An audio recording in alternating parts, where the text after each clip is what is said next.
Okay. It is currently the 1st of December 2011, and we are in Wagner Hall, and I am in the CCC office with Nikki Sherfy. I'm now going to ask you some structured interview questions. Okay. What was your path to the academy? My path to the academy. Well, prior to applying to the academy, I worked in a secondary high school. Actually, it was a K through 12 school. I started out in the library and computer lab as a media aide. And it didn't take me very long to realize that the kids knew a whole lot more than I did as far as computers were concerned. So I decided to go back to school. Make a long story short, I went to Ivy Tech and got my associate's degree in computer science. And then I became this particular school corporation's technology coordinator.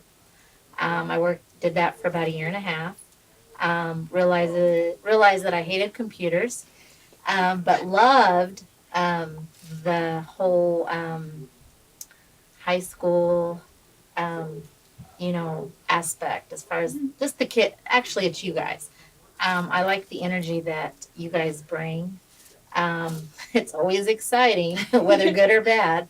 And I just kind of liked the atmosphere. And the hours are always great. You hardly ever work weekends. So that was kind of a little bonus. So that's what kind of led me to the academy. I kind of decided that, can you pause that for a sec? Yeah. Okay. All right. You're good. So like I said, just my experience with working with kids in a high school setting kind of led me here. Yeah. So. Do you know what time that was? Like what year? That was, yes, my first day on the job was March 28th, 2002. And I started out over in the admissions office of the Indiana Academy. And I worked there. Tell me if I'm branching out too far. I worked there for 4 years. And then this particular position came open. So I applied for this position. And I have been here I think this is my 6th year here. Awesome. Yeah. What aspects of your work at the academy have had the greatest meaning for you? The greatest meaning is probably meeting all of the kids that come through the academy. I've just really met some phenomenal kids. And it just, like I said, you guys just bring an energy that I love. It's like I never get up on a Monday morning and think, I gotta go to work. I get up Monday morning, it's like, hey, I'm going to work. Granted, you have some tedious days, but for the most part, every day is enjoyable. The work day goes quickly.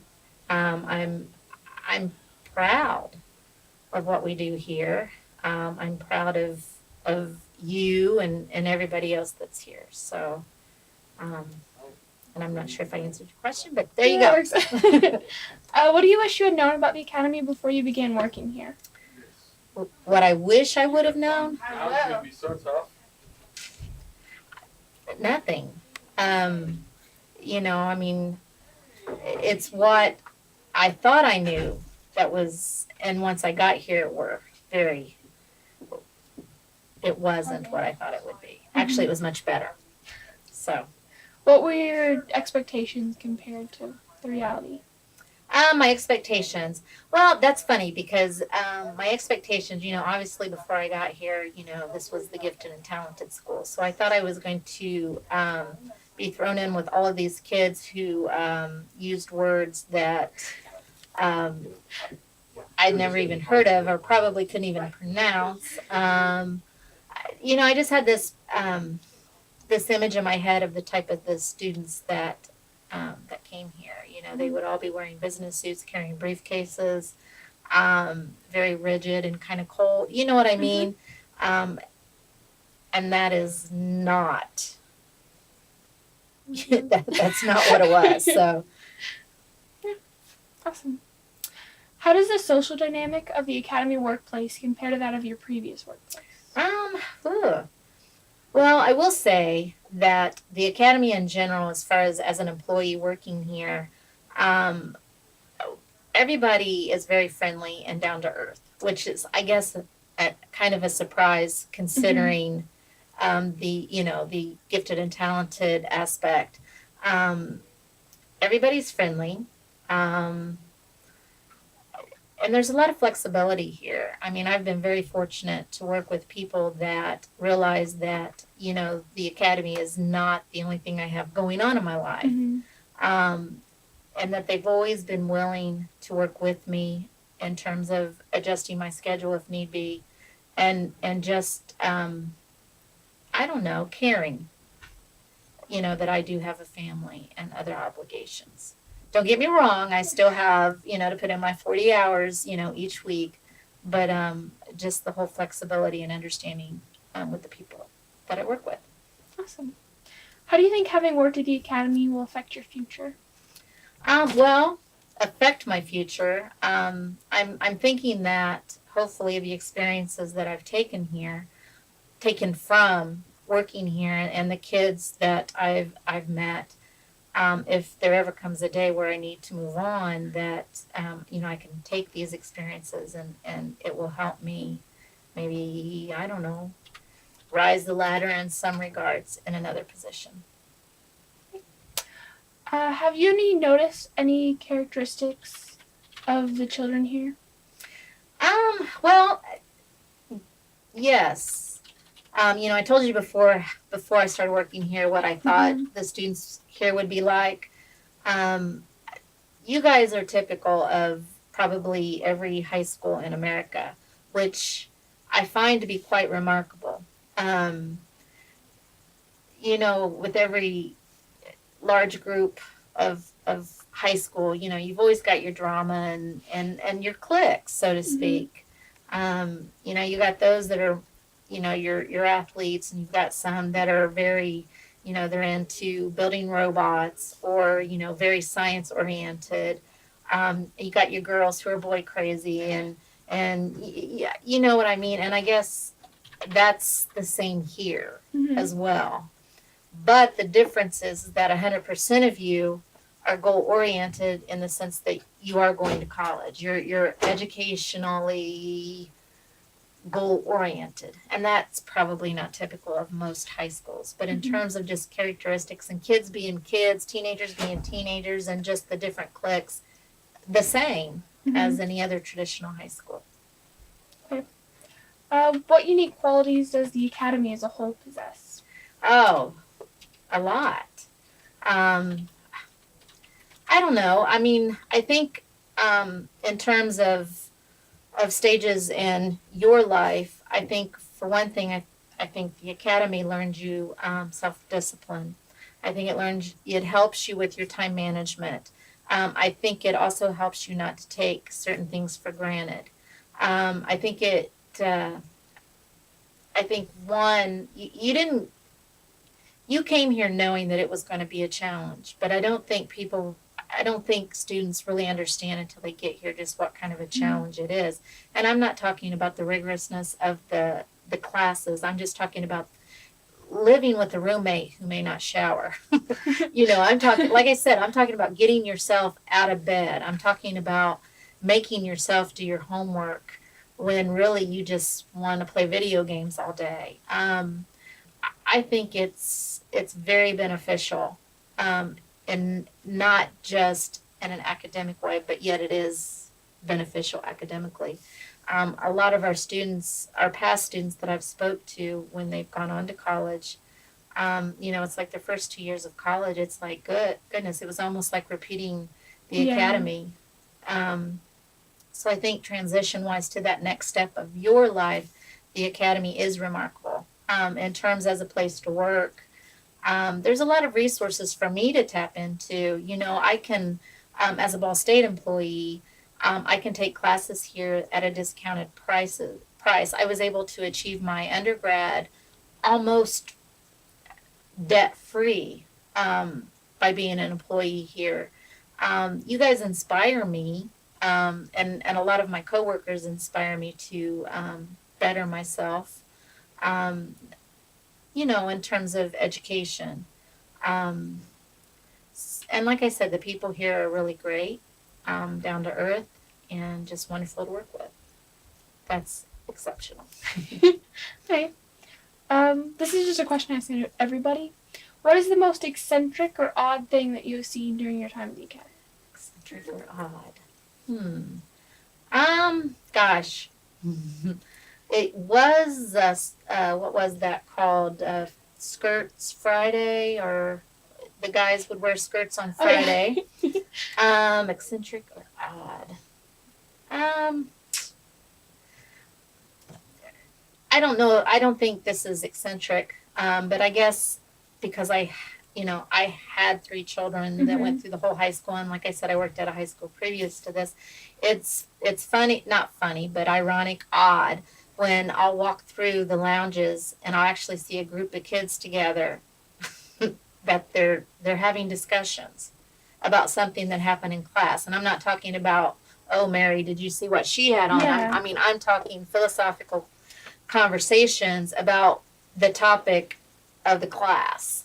Or they'll be sitting around doing homework together and kind of bouncing ideas off of one another instead of, talking about the latest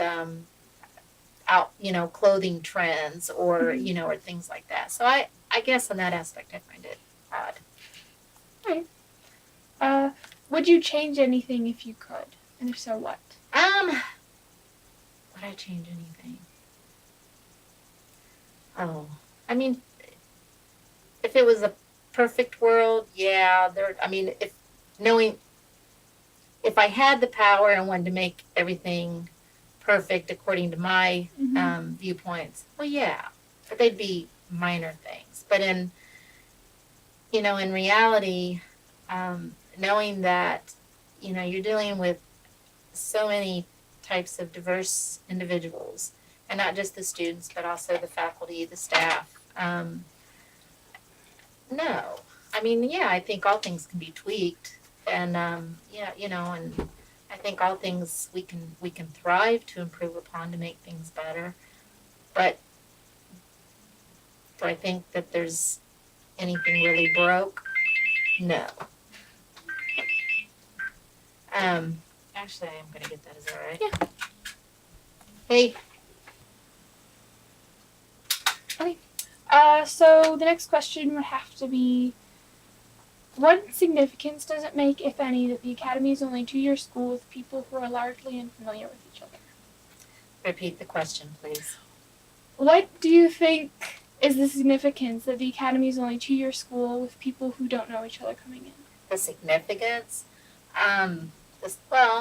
It kind of goes back to what I was saying as far as having to work your problems out on your own. I think, like I said, living with someone that you don't know that may not shower regularly, or, I think that is significant. I think that you also, by coming to a school like this, you get to meet people from various backgrounds. Everybody's got a story and history. And I think that you mature as a person when you are introduced to someone that's different than you. And it's not like you have a choice to ignore them.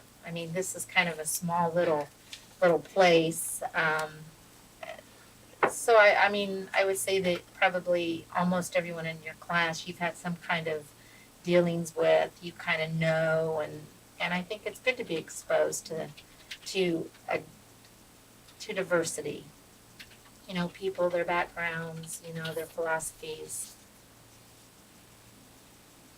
And I also find it, to be 16 years old and to want to make that type of a journey, and not just to challenge yourself academically, but to leave everything that's familiar and, to meet new people and find that significant because everybody that comes here is just so accepting, and really the students aren't any, you're not different in that regards. I mean, yeah, there is a couple that don't want to play nice, but I mean, you guys come here not really knowing what to expect, not 100%, not really knowing what kind of people you're going to be thrown in with, and you guys survive. You make the best of it. That to me is significant. Just for the record, can you explain what the CCC office's purpose is? Well, our purpose is hopefully to the transition to applying to colleges. We try and prepare you for that, and so that you always put your best foot forward, and maybe get the scholarships that you deserve. Maybe get into your first choice colleges, and for some of you, it's even a matter of trying to help you find what you're good at. Help you focus on what it is that you want to study, or what it is you want to be when you grow up. Because believe it or not, a lot of people really are not passionate about one thing in particular. It's like, hey, I could see me doing this, and I could see me doing that. So we try to help students narrow that down, and we also try and help students make appropriate college choices, and prepare, just so that you know exactly what's out there, and you're able. I would never want anyone to leave here saying, gosh, if I'd only known that, if they'd only told me that. I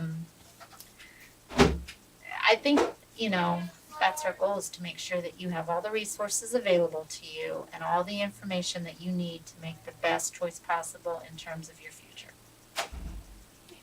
And within this office, what would you say is your specific role?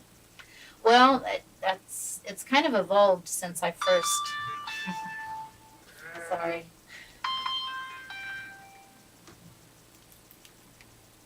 It's kind of evolved over the years. My role initially was to do nothing but assist the college counselor. Basically, that required me to do a lot of data inputting, copying, phones, secretarial work, so to speak.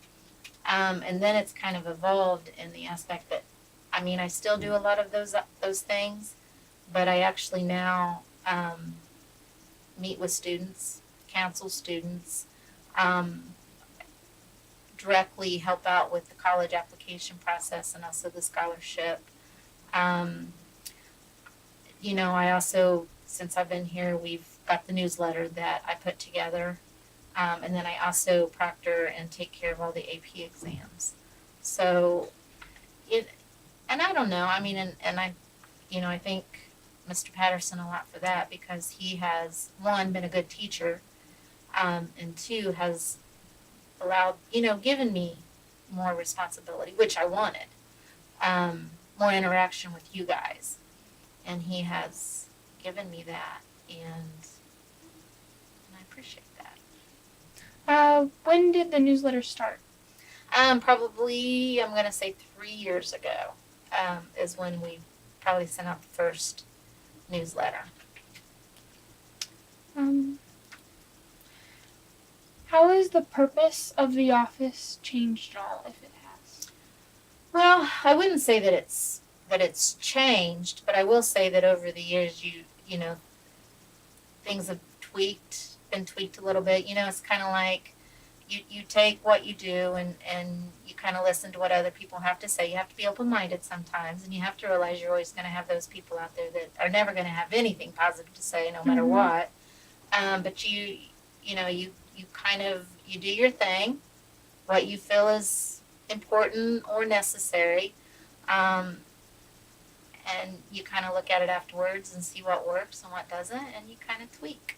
And I feel like that since Jim's been here, that has happened. He's really open to suggestions, and not just from me, but students, administrators, faculty. So, and I think in the long run that that creates a better program for things that we offer. Mhm. They get better. What are the purpose of convocations? Well, I know for you guys, I get the sense that sometimes they're a pain in the butt. But here is why we have combos, is that, it's hard because parents live so far away. And with the type of schedule that we have here at the academy, the collegiate type of schedule, it's really hard to pinpoint one time during the day where everybody's free. So what the school has done is incorporated on Tuesdays and Thursdays from 1 to 2 convo time. That means that, or what it should mean is that there should always be those 2 blocks of time in a student's schedule where they're free. That teachers, administrators, the college counseling office can book a convo where students shouldn't have any conflicts, that they can be there. Because sometimes there's information that we need to let you know about. Now, like traditional schools, what they'll do is they'll actually send out letters to parents. But because you guys don't actually live with your parents, it's not like we can send out letters and then they in turn are going to, call or sit down with you. So that's why we use convocations to try and, when we have information that we need to tell all of you, that's our way of doing that.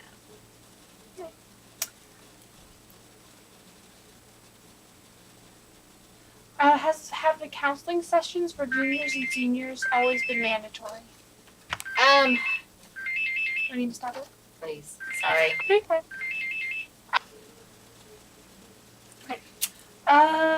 Have the counseling sessions for juniors and seniors always been mandatory? Yes, they have been. Just because, are you talking to like our one-on-one meetings? Yeah.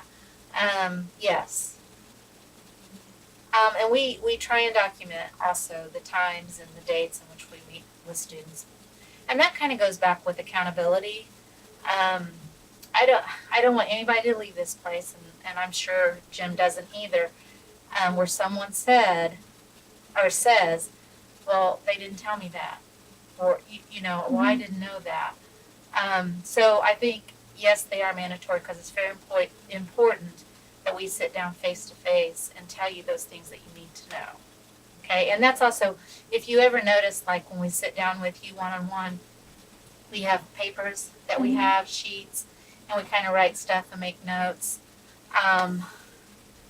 just so that we get a little snapshot of you and what it is that you're looking to do in the future, and then also it's a paper trail, because sometimes kids, when they don't do what they're supposed to do, they scapegoat. Yeah. So that means they'll tell mom and dad, well, so-and-so never met with me, or so-and-so never said that. Well, you know what I mean? So, but yes, they are mandatory, and that's why, because, I feel like, granted, every aspect of the school is important, and it has its purpose. I feel this office is important, and it obviously has its purpose. And if we're not accountable and we don't make you accountable, then what's the point? Mm-hmm. Do academy students lean towards a certain kind of college? Well, no.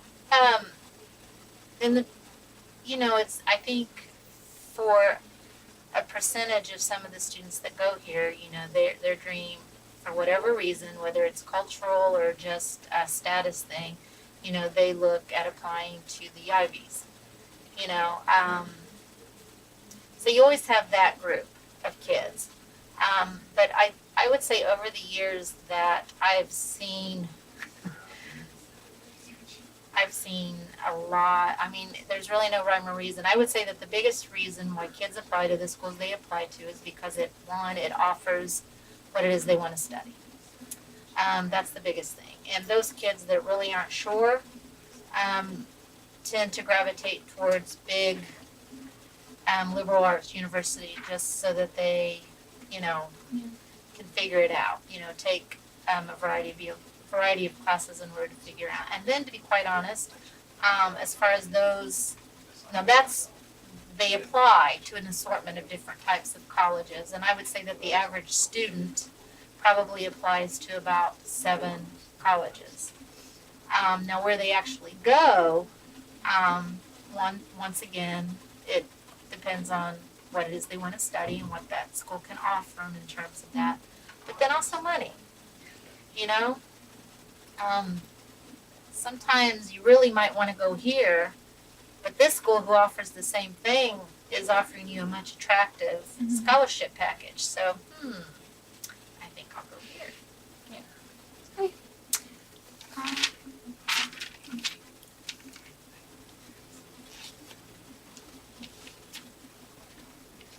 What kind of scholarships do kids at the academy get? Well, I would say that the majority of them get what I call academic merit scholarships. Basically, by being a good student, having a good GPA, and testing well on the SAT or ACT automatically qualifies a lot of our students for scholarships. And a lot of times these scholarships are just given to students just by doing the admissions application. They don't have to do anything additional. So I would say the majority of the scholarships are those. And then, of course, we have some students who will apply for additional scholarships, whether maybe within a certain department of the college they want to go to, or an outside. It could be a club or organization that they belong to that they've been awarded money. Has the academy in general, have you seen any academic, social, or policy changes during your time here? Well, maybe a little. Like I said, that tweaking as situations arise, you find that maybe you need to change some wording, or or maybe insert a new policy because of something that has happened. But since I've been here, for the most part, things haven't really changed a whole lot in terms of policy. Okay. What is the biggest difference that you have seen between when you first arrived here and now? Well, when I first arrived here, I was in a completely different building. And so I dealt with the students who were applying to the academy. So I could tell you a name, but I couldn't put a face with the name. But since I've been here, now I know faces. Sometimes names can be a problem, but I know the faces. But that's different, but that's, I think, because of the position change, not necessarily the school in general. I will say that now, students in general, it's funny because we do the testing. Like when you guys come in for your orientation, we do the initial testing, like for your foreign language, your math, your computer. And it's funny to see the kids when they come in here. They look so young, and some of them look kind of scared, and some of them are kind of quiet, type of thing. And then you've got some that are like, la, la, la, la, la, just know everything. And it's funny, though, in the 2 years, how they themselves kind of change. You know what I mean? It's like the 2 years that students are here, there is kind of an evolving, so to speak. Some of it's good. Maybe some's not so good. But, it's funny when they first come in during that orientation, when we see them. And then, it's like graduation, just how much they've changed. So. Awesome. I think that actually concludes our interview. Okay. At 101.